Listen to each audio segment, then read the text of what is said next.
You cannot hand a girl a supportive family at 18. You have to build it from the first conversation. And it starts with dad as well.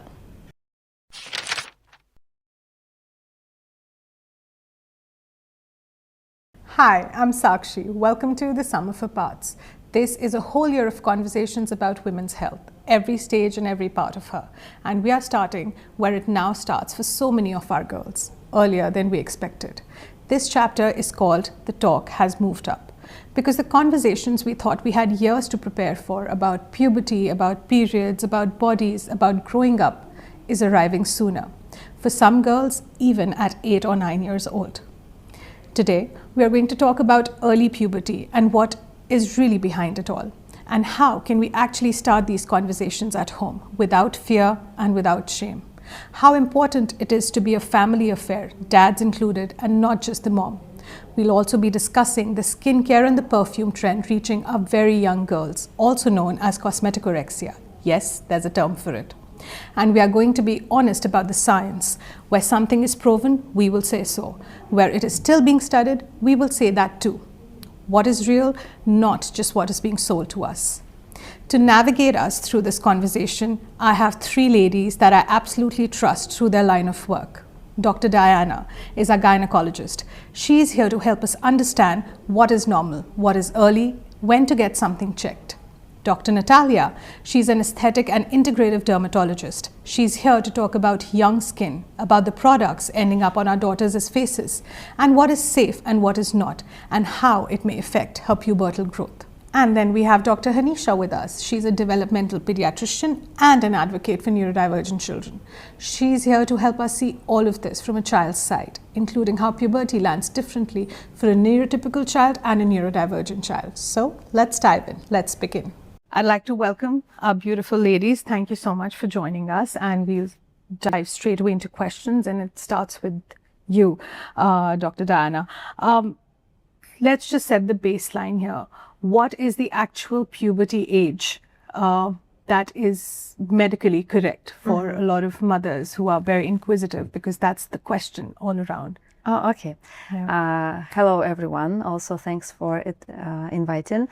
So, puberty is a gradual process, not a single event. So, and for girls, usually first sign is the breast development, followed by the growth spurt, pubic hair, and eventually we have the first menstrual period.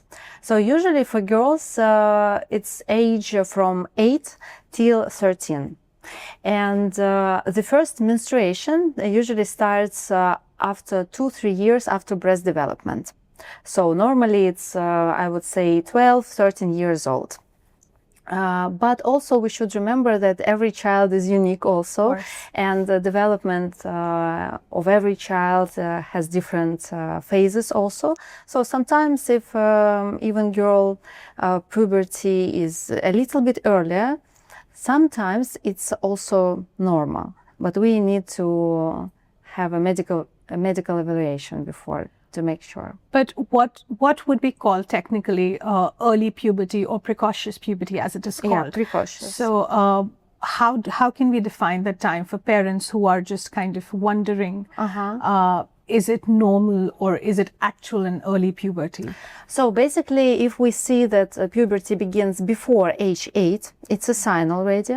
So the second thing, if puberty progresses very rapidly, and also if a girl meets some neurological disorders, such as, for example, heavy headache or vision disorders. So for parents, it's always a sign to seek for medical advice, what is going on with the child. So Dr. Haneesha, this was a very gynae introduction of it. As a pediatrician, what is actually happening developmentally inside a girl's body? At that time, and what are some telltale or signs that mothers or primary caregivers can watch out for, especially when we talk about precocious Puberty. Right. So usually when we say puberty, the first thing which most mothers or parents have is an understanding that it's the first menstrual period. Exactly. But perhaps that's a much later process. Puberty starts off much earlier, like doctor said, with the breast development. And these are reflective of the reproductive pathways and the hormonal changes which the body is going through before the first period actually starts. Right. And it spans about a year and a half to two before that process happens. So whenever we are noticing this process starting way earlier than age 8, that's when we are a bit concerned, because that's not a very physiological age at which these hormonal changes should happen. Having said that, sometimes familiar patterns, especially with mothers and grandmothers who have had an early pubertal onset, children can show that, but it would always need a medical evaluation to say everything else is ruled out and this is something which is very physiologically accepted for them. So when should a mother come to you?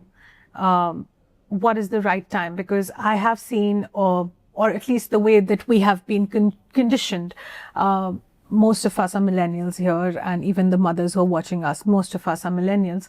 How do we know when to come to you? Right. So when a girl's body is showing breast development, which is the first sign, before the age of 8, or you're noticing that there is a rapid progression, which means you're noticing vaginal discharge, change in the body contour, a rapid acceleration in their growth spurts, the height and the weight increase, or if they're noticing any telltale signs which are unusual, like a lot of body hair, pubic hair, oily changes in the skin, and so forth. So whenever these are occurring, we know that there is some hormonal pathways which are a bit more earlier than anticipated, and it would need them to see the pediatrician to try and understand, is this something which is acceptable, or is this something that we need to be concerned about? Amazing. I don't think a lot of us had that knowledge that even that is an option, because we kind of just take it in our stride and go like, oh, okay, that is how it is. But then thank you so much for shining light on that. And that I would gently rope you in here, Dr. Natalia. I know you're a dermatologist, and that is one aspect a lot of parents, they miss. What are your views on precocious puberty and, girls growing up faster now? Yeah, now this is the time when everybody grow up very quickly because of information they're getting, yes, and it influence actually, they want to grow quick. So, but first of all, I want to explain some basic things Sure. for everybody to understand, and especially for parents to understand what actually skin is. Yes, skin is organ. Yes, and it has several functions.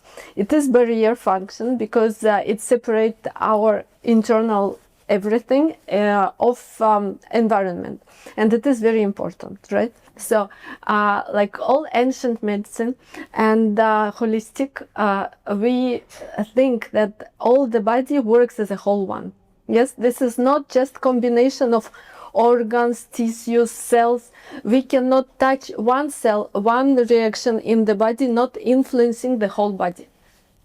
Right? This brings me to, since we are talking about this, and thank you so much for the insight. And I don't think that as parents, we kind of, look at the holistic approach, especially during this age where kids are growing up and we've got so many external factors, stress-inducing factors rather, which are kind of affecting the kind of day and age we live in, the kind of exposures they have to the screens, to the obsession with cosmetics. And that brings me to my next question, Doctor. As a mother to an 8-year-old daughter as well, how is it? Are young girls more like, when I'm saying young girls, I mean 8, 9, 10, 11 years olds? Are you seeing them coming to you? Their parents bringing them to you? Is there a surge in young mothers or mothers bringing their young daughters to you for skincare or how to develop a skincare routine for them? And how about as a mother, your experience? I'd like to know as well. Yes, unfortunately, more and more parents bring daughters very young, for skincare. But is it needed? No. Okay. 100%, because what they need just example of normal hygiene, of good lifestyle. Yes, eating healthy food, doing exercises, normal hygiene, and this is quite enough, because like on one side you have health, on other side you have like perfection. Do you need perfection instead of health?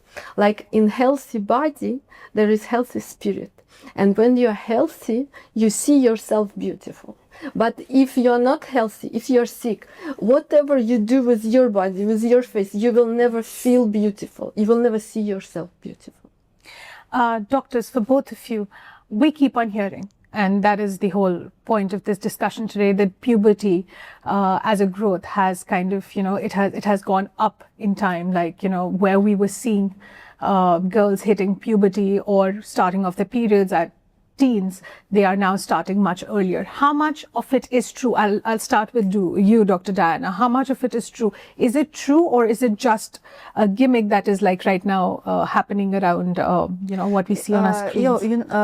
It's true, obviously, and today we have seen such tendency of changing this age today. But we are talking about just months maybe. If we are talking about breast development, it's not so significant changes that happen nowadays. And about menstrual cycle as well. So of course there are some changes, maybe months, but not years. So nothing frightening, nothing is happening. And of course some factors can lead to this situation, as well as Dr. Natalia said, nutrition, for example, childhood obesity, for example, yes, genetics, all these factors can lead to early puberty. But as we talked, sometimes it can be normal. It can be normal, but is it significantly decreasing the days, the years that early puberty is showing? Do the charts say that? Is there any medical study on it? That's for you also, Dr. Haneesha. Do we see a significant decrease in pubertal age now?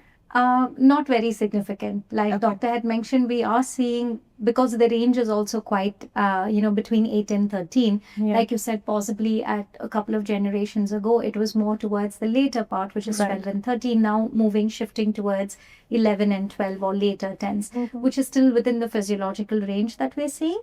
And per se, puberty, I would say, is pretty much like an orchestra. You have so many triggers, so many interacting factors that is going on. So there is difficulty in pinpointing one aspect. But like in most aspects, we always have nature and nurture, which is genetics and the environment. So genetically, the predisposition with family, what we spoke about, the ancestral genetics is a very strong factor, which is why we often correlate the mother and grandmother's aspects. And the second important genetic component is metabolic. Right? And when we say metabolic, it's the body composition, the adipose tissue, the insulin, the BMI, and things like that. Now, may not be directly related, but we are seeing a change in lifestyle. Right.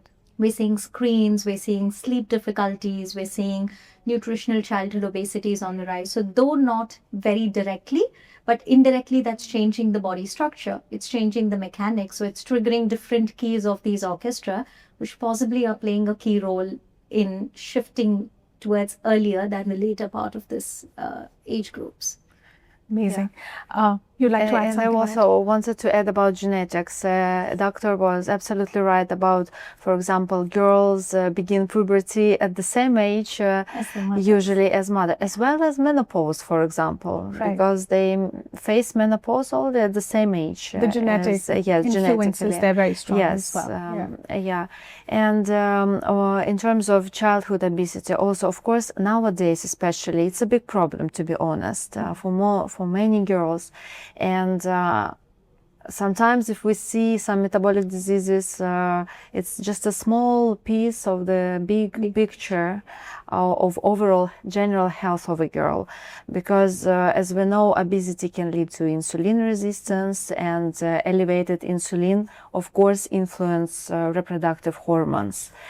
And also, it's very important to know for mothers that fat tissues also produces extra estrogens. Right. Yes, and extra estrogens, of course, have an impact on hormonal reproductive health and puberty, timing of puberty, of course, as well. And yes, of course, I agree. Such factors like stress, yes, and lack of sleep, maybe, and lifestyle general. Of course, it's just the evidence is still evolving. Yes. But in indirect way, of course, it has a big influence for sure. Okay, and what I wanted to know, one more thing from you is that what is the right age that a mother should bring her daughter to meet a gynae? To meet a gynae. Yeah. So, you know, it's a very difficult question actually, because I had different cases actually in my practice also. For example, mother can just bring a daughter before even menstruation starts, right?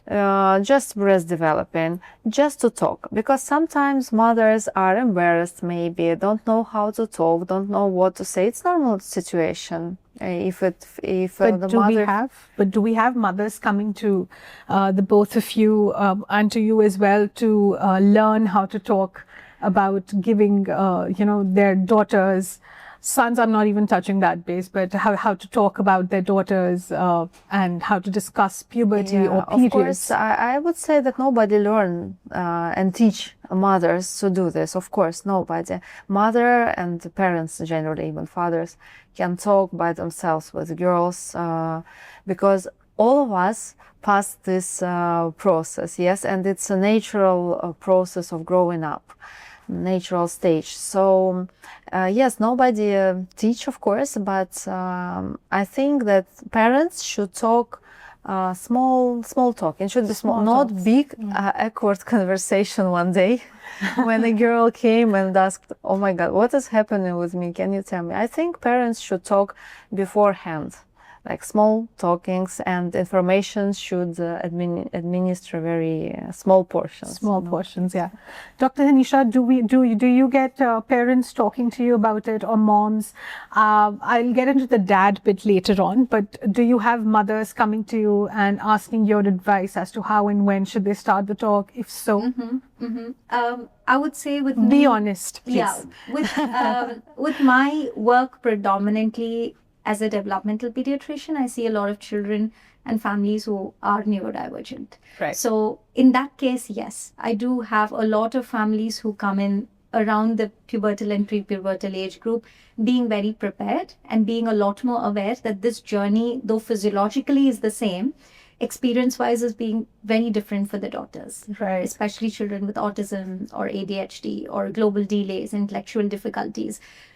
Mothers are a lot more aware and concerned as one of the aspects of how would my child understand their first period? How would they go through the process of, menarche? How would they handle their periods? Would they be able to help us understand that there is pain or discomfort? What behavior changes are we going to see? So forth. So more than neurotypical, I do get a lot of neurodivergent parents who come in asking how do we do these conversations, and it's a whole lot of experience altogether in guiding the families on how to take the journey. I think we need a separate session for neurodivergence because I just feel it is imperative.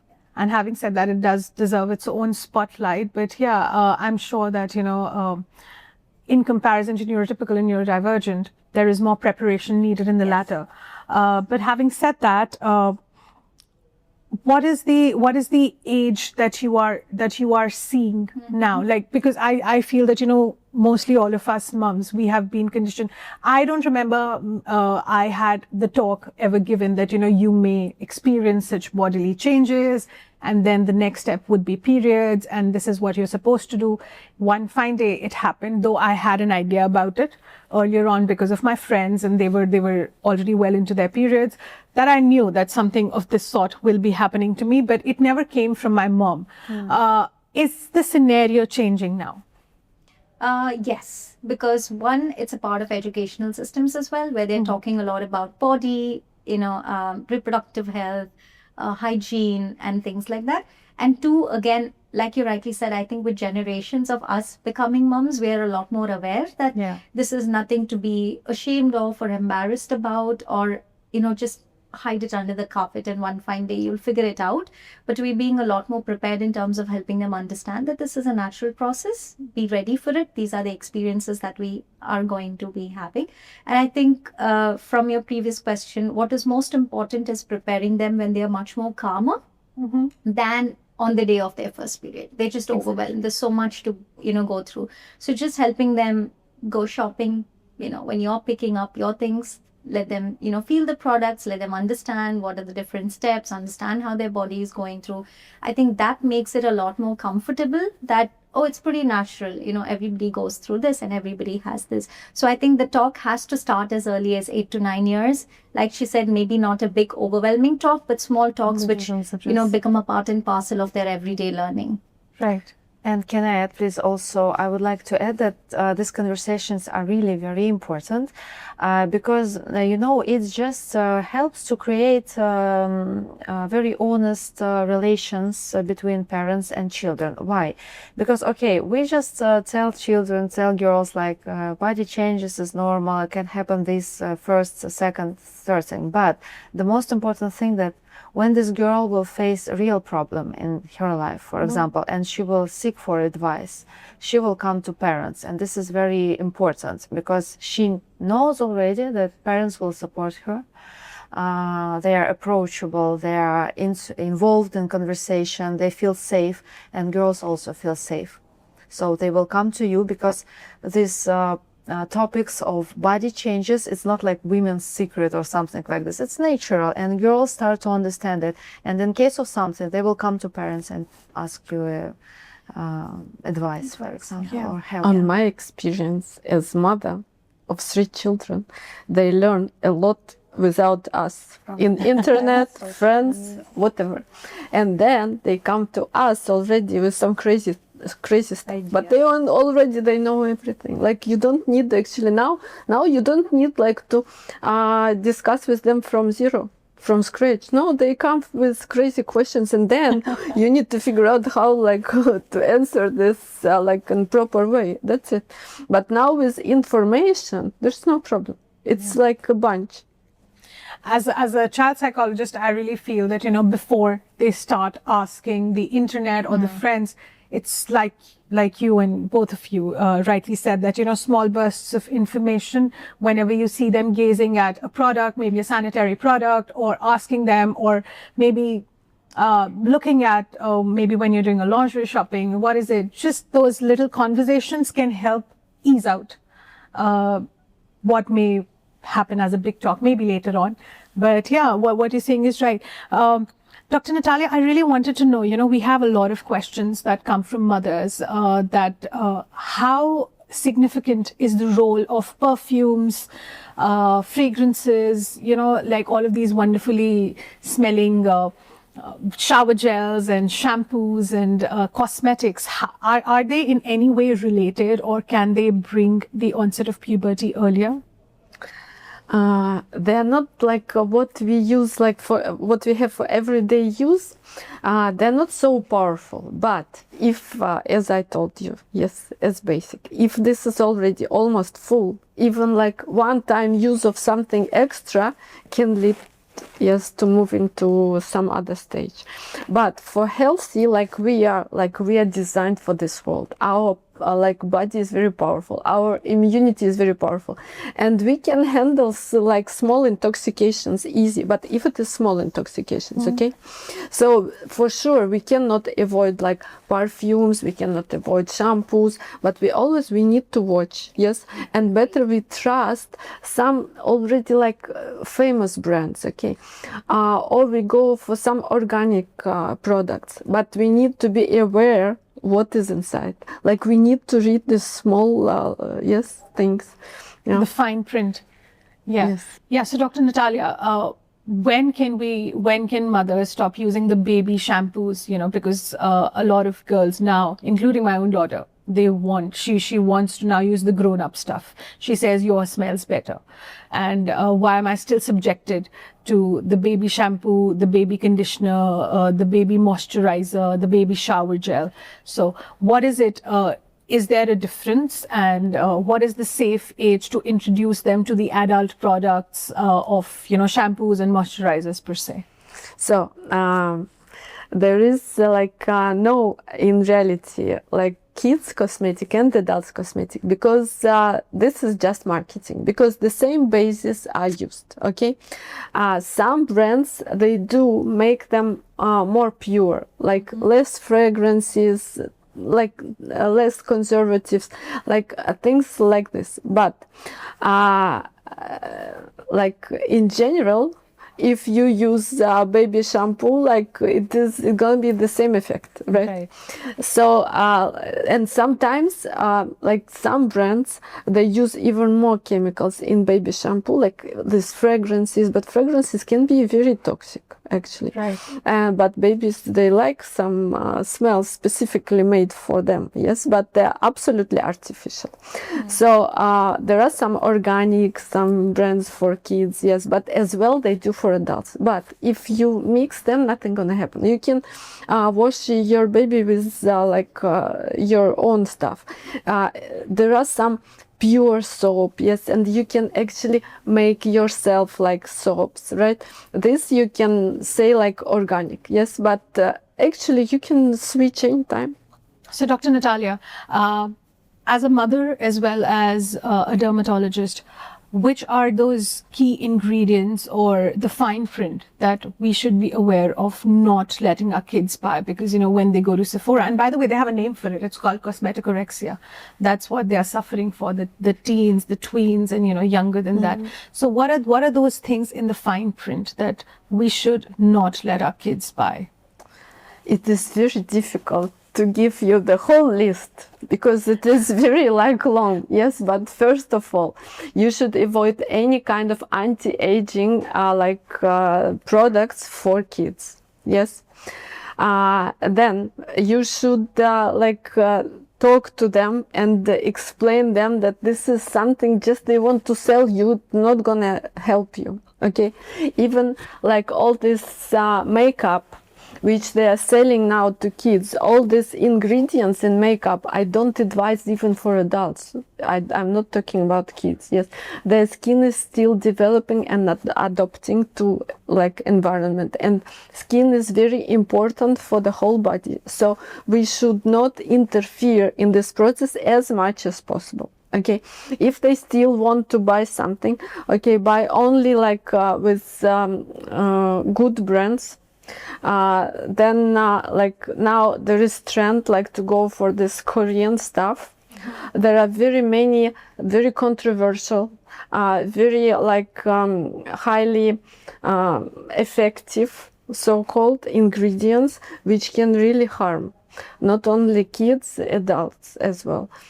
So many things are still not investigated, and like long outcome we even don't know. So like I would avoid any kind of cosmetic makeup stuff for girls as well for boys, but like as perfumes you can put, for example, for clothes, for hair, this is no problem, but try to avoid putting something directly to skin. On an endocrine and on a hormonal level, the chemical the exposure, what dearth does it have for kids? Yeah, of course, we understand that chemical exposure and different substances interact with our body, with hormones, of course, and it has an influence on our body and puberty as well. Yeah. But of course, parents should be informed, but not alarmed, I would say, about exactly different substances, because it's better just to be aware that, for example, today we have special products for girls. We are not talking about, of course, marketing, but some girls have problems, for example, lichen sclerosis or some dermatological problems, and some companies really produce products for intimate hygiene for girls, like Zero Plus. Such products do not contain allergens, parabens, unnecessary fragrances or everything, and it can be used actually if the girl really needs intimate hygiene. Sometimes it happens. So, but generally, of course, as if the girl can avoid using like different adult stuff, anti-aging, of course, some hormone-containing products for A adults. lot of serums, in fact, as well. Yeah, of course, it should be avoided for sure. Even for you, Dr. Haneesha, what do you think, what is happening on the hormonal and endocrine level when exposures to such Chemicals are there. Yeah. Per se, again, going back to puberty and precocious, there are two aspects. One is causative factors, which are very evidence proven. Yeah. Like, for example, we said the body composition, metabolic changes, these are proven beyond Right. doubt. On the other hand, we have plausible causations, which means we're still trying to see that how much of the effect is there. Evidence is not yet concrete, Yeah. but we're beginning to understand that there may be a tentative role in triggering certain things. Like you said, that it is not directly Yes. associated, but maybe indirectly. Exactly. Yeah. So the chemical exposures fall into that category. At the moment, we don't have concrete evidence, but we're looking at it as a possible causative factor in some way in triggering these aspects. However, with studies wise, we don't have any conclusive evidence. It's quite mixed. There are cases where they've said it can lead to precocious puberty. Sometimes they've said it could lead to delayed puberty. Sometimes it could lead to no change at all. So it's a very mixed evidence in terms of that. And I think a lot of it depends on the timing, the quantity, the exposure, the underlying medical Right. condition. So a lot of things play a role together. But at the outset, we would say, like both the doctors had rightly said, to avoid exposure to these chemicals, which means we're not blaming one product or one, event or one parenting decision, but we're just trying to say, try to keep the exposure as limited as possible. A lot of times, again, they go in saying that, okay, we've done all this without knowing, so should we go in for an expensive detox or should we go in to do something that combats this? No, we're not alarming them. We're just trying to say, it's difficult to, pinpoint on one thing. Try to keep it as limited exposure as possible. If required, ask a medical expert if this is, the right composition, the right product to use and XYZ, and then see how that can be changed. And as a developmental pediatrician, why do you think that kids, especially 8, 9, 10, 11-year-olds, are so infatuated by the adult's routine, by what they are doing, that they want to experiment with? And this is actually for all three of you. I would love to know the expertise each one of you carry on this particular topic. In my opinion, I would say it's rather predominantly exposure. It's the people around, right? It's the influence that they are getting in terms of that. So again, if you had to compare it to a couple of decades ago to now, a lot of this was not there. So a lot of things have changed. Perceptions have changed. The information that children have because of social media and a lot of other things have changed. The exposure they get with peer influences sometimes that, I've been forced to use this because the peers are using it. So I think it's a lot to do with how there's a global shift in the trend of the environment, the pace, the knowledge, the availability. So it's moving into wanting to grow up sooner, wanting to learn things sooner. And that kind of shifts lesser child age and more of, going into the tweens and those things as well. Yeah. What about you, Dr. Dan? Yeah, I'm totally agree that mostly it's social media influence on children. And that's why my point is it's very important to save this honest and very private atmosphere in the family for girls, because as we discussed already, sometimes this information they receive from outside is absolutely wrong, and we need to convince our children opposite things. So it's very, we should be very, how to say, like we should notice little changes at our children, and if we notice something is wrong, we need to talk, we need to try to find out what's happened, because we don't know what they received from outside and what they are thinking about. So it's a very big responsibility of parents, of course, and very big work. I think the biggest influence they still have from us. Because they copy everything. Like you cannot say don't do this if you do this. Right. If you do this, sooner or later they're gonna do this. Yes, and so only our own example, our like honesty, our good habits, our lifestyle can be an example which they will repeat in future. And for sure, we need to talk to them, and we need to admire our children. Like, we need to say them, to give them confidence.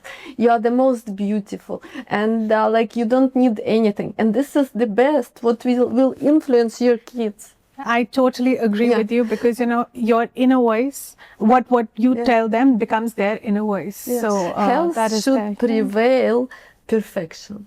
Nobody should be perfect, but they should be healthy first of all, and then they will see themselves beautiful and successful. And the most successful people, not who are the most beautiful or the most clever, no, they're the most confident. And if anybody of parent will change their mind, will try to understand how things go, in the whole body, that I will see a big victory for myself. No, I agree, because I did come across during one of these sessions that I was holding, that there is this girl who is she's a tween, and she's always very, very conscious about how she's looking. She stopped eating, anorexia kicked in, the parents were very worried. So I had a chat with her, and she says, you know what, because I don't want to be like my mom. She's always exercising. She's always saying that, I am not looking good. I cannot, my waist is not good. My legs are not good. My thighs need more toning, and I don't want to be like her.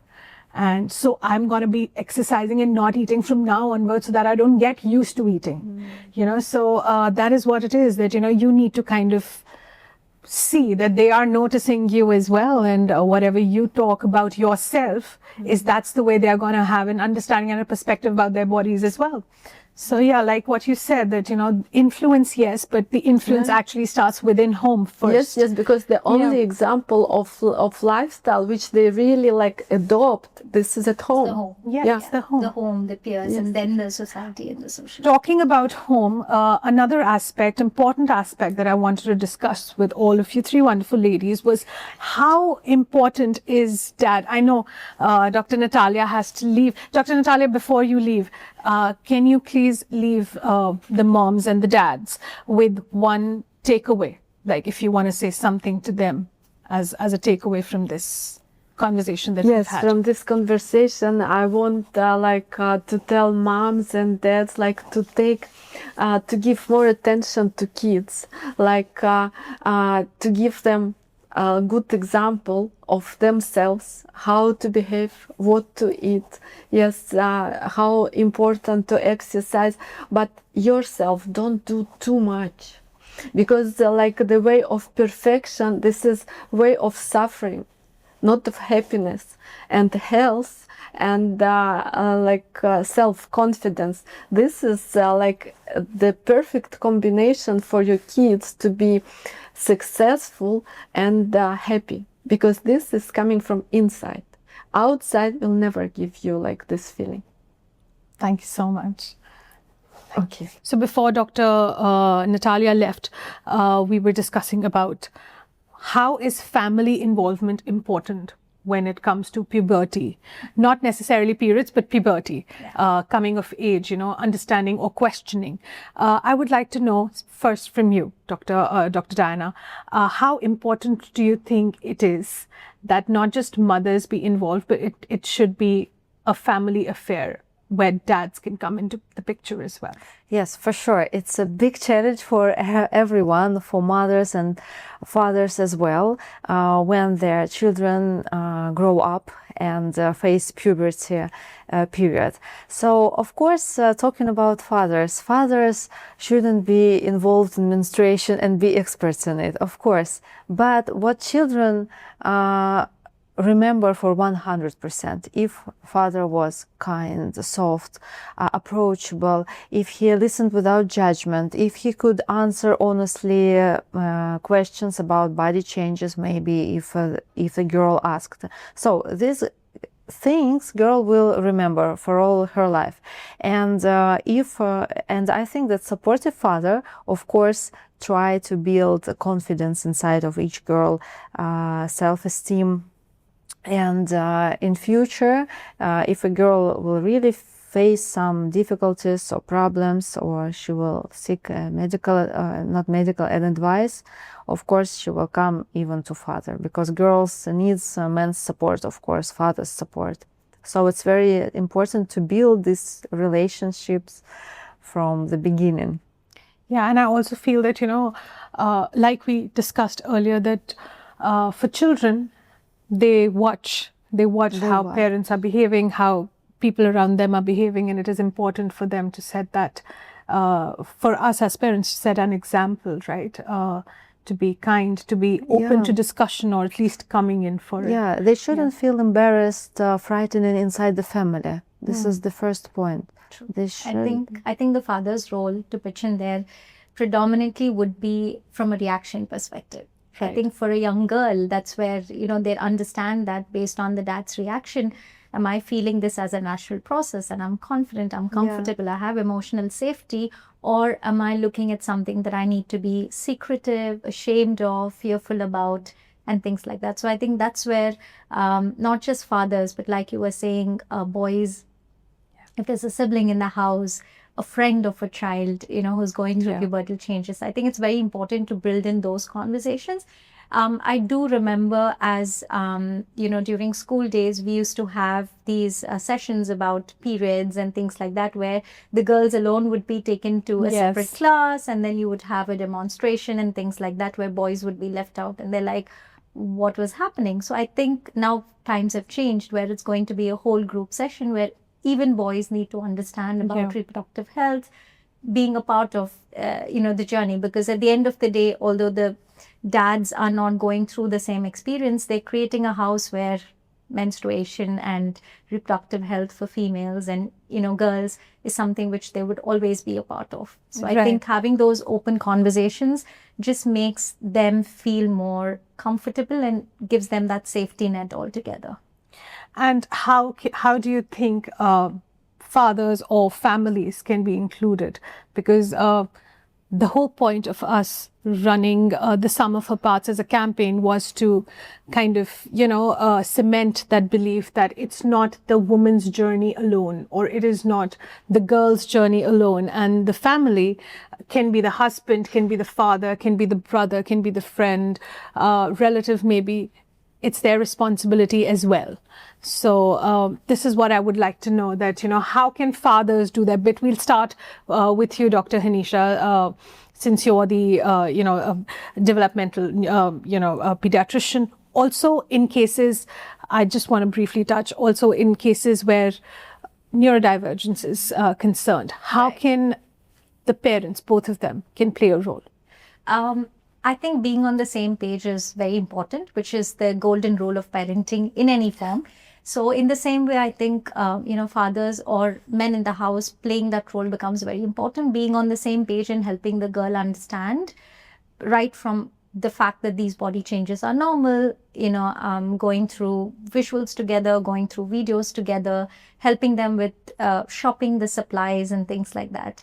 Or even among neurodivergent children, we always help them with a lot of visual schedules, calendars, checklists, supports. So things like that become very important, especially, let's say, if there has been a mishap or an accident. So not really making them feel shameful about it, but being open and supportive and, giving them a cue that there needs to be something that needs to be changed or taken care of.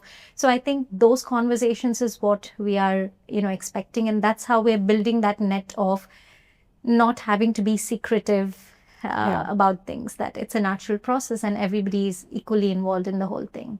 Yeah. I think breaking that shame tag off it and kind of being more open and discussing about that. Dr. Diana? Yes, as well, I agree with the doctor. And of course, it should be healthy relationships in family. between mother and dad, between parents and children, first of all. Then it should be small talkings, because we talked about normal puberty, yes, but sometimes it can be precocious puberty, and some girls cannot be emotionally ready for it, for example. And of course, parents see it, and they shouldn't avoid talking about it. They should support their children. They should talk very openly, calmly, in safe manner, just to support, because some girls are not ready, because if they look older than they feel inside, they have some emotional difficulties for sure. Right. And they even may have attention from classmates, even from some adults sometimes. So parents should be very aware of it. They should understand what's happening with the child and just talk in time, be in time. Especially for single fathers, there are a lot of single fathers or single mothers even, when they are going through, a whole pubertal growth of their kids. What do you think, for a single father first, I'd like to know from you, what are the things that he can do to ease out the conversation and ease out the pubertal growth that his daughter might be going through? Right. I think the base to that is like Doctor was talking about, in terms of having a relationship where they feel comfortable enough to express with each other. The father themselves being educated about this, in terms of having enough knowledge to understand what is that they need to communicate with children. Again, because a lot of this communication, like Dr. Natalia was saying, in today's world already exists. And I think our role is not giving information, but kind of guiding what is the right information, what they know, what are the myths about the things that they've heard, why a certain information may be right or wrong. So I think guiding those steps becomes very important and appropriate, from a father's perspective as well. Yeah. Thank you. How about you, Dr. Yeah, I also agree that I think that basically father have information how to support his children and what to tell. But sometimes if even the father face some difficulties, he can come to appointment to gynae, for example, with his child. Why not to pediatrician? It's also, he should make some attempts also to help his child if he has some difficulties, for example. But as I said before, I think that for fathers, it's just very important to be approachable, to be able to listen without judgment and to support, because all questions that girl have, she will ask. And I think a grown man will answer it. He will not have problems. And I think them not shying away would be the first most important step, that they feel confident that they are a part of the conversation. Yeah, 100% I agree onto that as well, that they need to be open to discussing and not be just like, oh no, this is ask your mom about it or read about it. It shouldn't be like that. I think it's a normal biological process and everybody goes through it, and it's high time that we embrace it as a family matter and not as a gender role specific. This brings us to an almost end to our conversation. But before that, I would please like you to leave us with one takeaway for the mothers and the fathers watching it. We'll start with Dr. Diana, with you. So I would say that, of course, puberty is not a point to fear. Or to be afraid of. It's a normal process of growing up. So, and more openly and calmly we talk to our children, more confident and healthier they will become. Thank you so much. Yeah. Thank you. Dr. Haneesha, your words of wisdom, one takeaway. I would tell most parents that, it's a journey that we all embrace and celebrate as well. Some of the key points would be parents being very aware of, I would say, the 5 most important things, which would be nutrition, exercise, good sleep, management of stress in today's world. That's something even kids are, literally facing from a very young time, and providing that emotional safety. I think these are factors which really influence not just the pubertal journey, but the overall experience of how, they go through and what is happening. And for most parents to be aware of these early pubertal signs and seeking help, because a lot of times when parents come in with their children for precocious puberty, they often blame themselves. You know, there's a lot of guilt that goes in. Is it something that we have done wrong? And what we always tell them is the factors or the influences from the environment are very smaller compared to a lot of family history and genetics, which are not really in the control of the parents themselves. So don't take the guilt, just be aware of the process, take timely help, seek the right guidance, and taking forward would be the most important thing as well. Great. Thank you so much. It was a pleasure having both of you and Dr. Natalia, and talking about the talk, which is, I think, very important in today's day and life. So thank you. Yeah, thank you. Thank you. Pleasure.